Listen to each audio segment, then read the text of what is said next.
Tanah Palestina dan Rakyatnya karangan Dr. Muhsin Muhammad Shaleh, penerbit Pustaka Hanan tahun 2013, halaman 64 sampai dengan halaman 66. Bagaimana Zionis Yahudi memperlakukan tanah wakaf Islam dan tempat suci kaum muslimin? Wakaf dan tempat-tempat suci kaum muslimin di Palestina juga tidak selamat dari serangan permusuhan Zionis Yahudi, tidak selamat dari aksi penggusuran dan upaya-upaya penghapusan jejak-jejaknya. Palestina penuh dengan tempat suci dan tanah-tanah yang diwakafkan oleh para pemiliknya untuk kepentingan kaum muslimin dan membantu keperluan mereka seperti kaum fukara, masakin, para penuntut ilmu, talabatul ilmi, para musafir dan untuk kepentingan masjid-masjid umat Islam. Tanah wakaf di Palestina mencapai 1.680 donam atau sekitar 6,25% dari total luas tanah Palestina. Jumlah itu mencapai 10% dari total luas tanah yang cocok untuk bertani.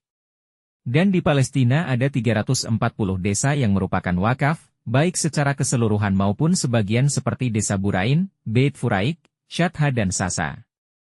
Di tanah Palestina yang diduduki Zionis Yahudi tahun 1948, Palestina 48, orang-orang Yahudi menguasai sebagian besar tanah wakaf Islam dengan dalih tanah-tanah tersebut milik orang yang telah tiada dan menyerahkannya kepada anak cucu agama mereka yang mendirikan pemukiman-pemukiman dan proyek-proyek pertanian, industri dan perdagangan.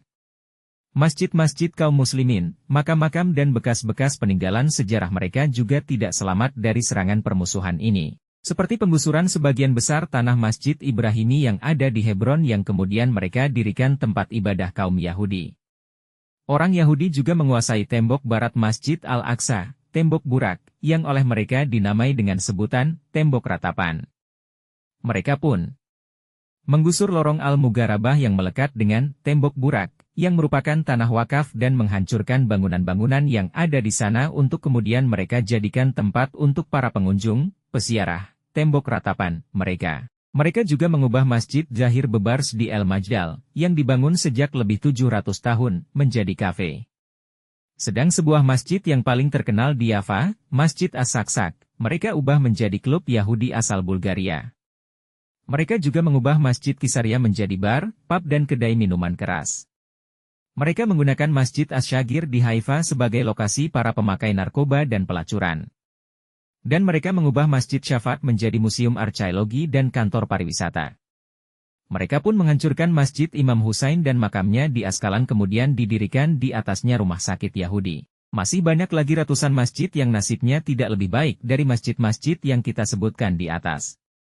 Karena aksi serupa juga terjadi terhadap masjid-masjid lain semisal Masjid Aka, Masjid Habriya, Masjid Syafat, Masjid Haukain, Masjid Akrat, Masjid Abu Kabir, Masjid Salama, Masjid Kabia, Masjid Amwas, Masjid Lubia, Masjid Syarfan dan masjid-masjid lainnya. Zionis Yahudi juga tidak peduli atas pemeliharaan makam-makam kaum muslimin.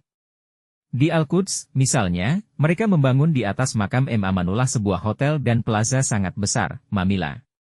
Mereka buka jalan-jalan di atasnya dan sisanya mereka jadikan sebagai taman umum di atas kuburan kaum muslimin. Sedang makam Yazur dekat Yafa sebagiannya telah digusur dan dijadikan proyek jalan. Sisanya mereka jadikan sebagai tempat pembuangan sampah. Mereka bangun di atas pemakaman Syekh Muknis dekat Yafa pabrik-pabrik dan gedung-gedung cabang Universitas Tel Aviv.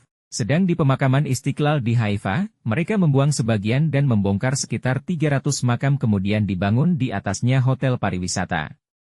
Mereka juga membongkar kuburan, Masyad, Fatimah binti Husain bin Ali bin Abi Thalib radhiyallahu anhuma di desa Bani Naim dengan Hebron, dengan dalih mencari bekas-bekas peninggalan sejarah mereka.